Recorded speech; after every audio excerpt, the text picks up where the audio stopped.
بسم اللہ الرحمن الرحیم۔ زوار حسین یوٹیوب چینل کے ناظرین السلام علیکم۔ ناظرین، امید ہے آپ سب خیر و عافیت سے ہوں گے۔ تو آج جو ویڈیو میں پیش کرنے جا رہا ہوں یہ بہت ہی اہم ویڈیو ہے۔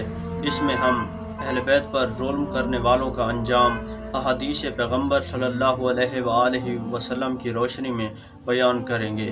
تو اس ویڈیو کو مکمل دیکھیں اور انشاءاللہ ہم آنے والے دنوں میں مزید بہترین ویڈیوز بھی پیش کریں گے۔ تو ناظرین چلتے ہیں ویڈیو کی جانب۔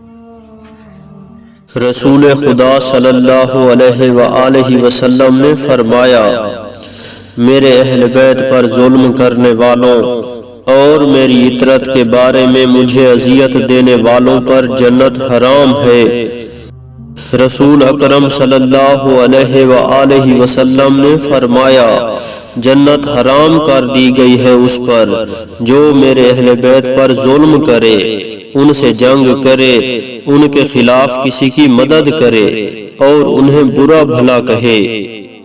ایسے لوگوں کا آخرت میں کوئی حصہ نہیں ہے، اور نہ خدا ان سے بات کرے گا اور نہ ان کی طرف رخ کرے گا اور نہ انہیں پاکیزہ قرار دے گا، اور ان کے لیے دردناک عذاب ہوگا۔